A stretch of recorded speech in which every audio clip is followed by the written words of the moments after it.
नमस्कार, मैं हूं वंदना त्यागी और आप देख रहे हैं न्यूज 18 राजस्थान का डिजिटल चैनल। अयोध्या के राम मंदिर चढ़ावा चोरी मामले में जांच हर दिन नए खुलासे कर रही है।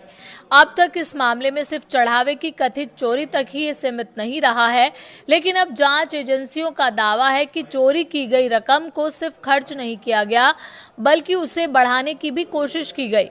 पुलिस के मुताबिक पैसा शेयर बाजार में लगाया गया, ब्याज पर दिए गए और रिश्तेदारों के बैंक खातों के जरिए लेन देन कर मनी ट्रेल छिपाने की कोशिश की गई। आखिर पूरा मामला क्या है, ये समझते हैं। अब तक जांच में क्या क्या सामने आया वो भी जानेंगे। आइए सबसे पहले आसान भाषा में समझते हैं कि ये पूरा मामला क्या था। दरअसल जून के पहले सप्ताह में राम मंदिर के चढ़ावे में गड़बड़ी की शिकायत सामने आई।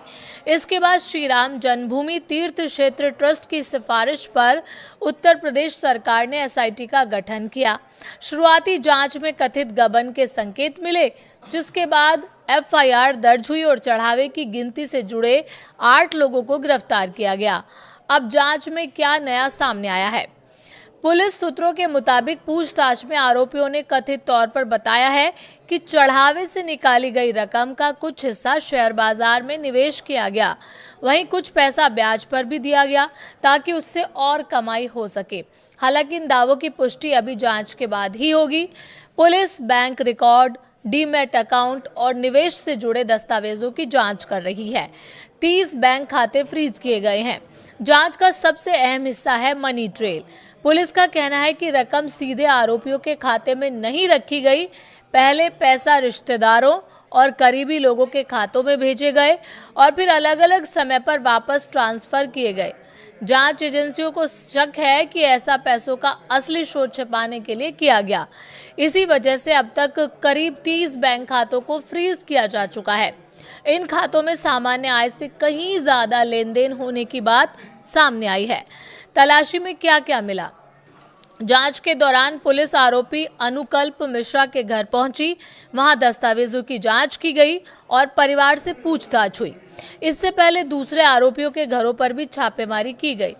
सूत्रों के मुताबिक तलाशी के दौरान नकदी, सोने के आभूषण, एक कार और करीब 1 एकड़ जमीन से जुड़े दस्तावेज मिले हैं। अब जांच एजेंसियां ये पता लगा रही हैं कि इन संपत्तियों को खरीदने के लिए इस्तेमाल किया गया पैसा कहां से आया। पास सिस्टम भी जांच के घेरे में है। जांच सिर्फ पैसों तक सीमित नहीं है, मंदिर में वीआईपी और अन्य पास जारी करने की व्यवस्था भी जांच के दायरे में आ गई है। सूत्रों के मुताबिक आरोप है कि इस सिस्टम का भी कथित तौर पर दुरुपयोग किया गया।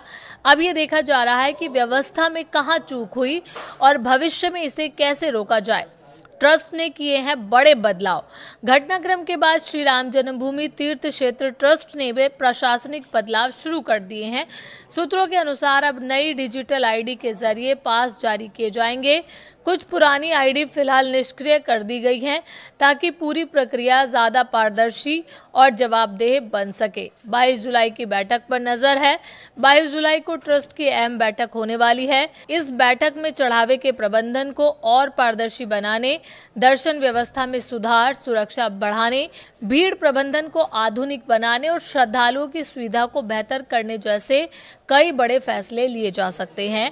सबसे बड़ा सवाल अब यह है कि अब आज जांच एजेंसियों के सामने सबसे बड़ा सवाल यही है कि कथित तौर पर चढ़ावे से निकाली गई कुल रकम कितनी थी, उसमें से कितना पैसा अलग अलग बैंक खातों के जरिए घुमाया गया, कितना पैसा शेयर बाजार या दूसरी जगह निवेश किया गया, और सबसे अहम, क्या इस पूरे कथित नेटवर्क में सिर्फ गिरफ्तार आरोपी शामिल थे या इसके पीछे और भी लोग शामिल हैं।